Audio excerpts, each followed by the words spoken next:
You can sign into CloudRaptor instantly using your Google account, no password required. Here's how it works. On the login or sign up page, click on Continue with Google to begin the process. You'll be redirected to Google's Authentication page. Select your Google account and grant the required permissions.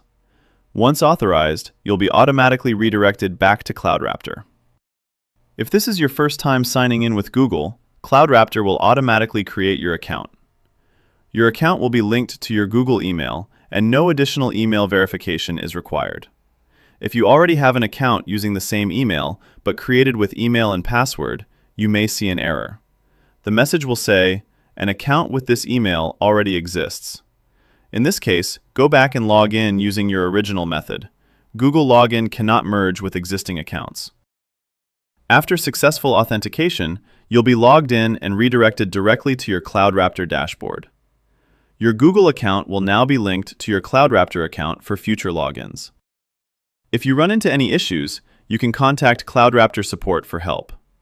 And that's how easy it is to sign in using Google with CloudRaptor.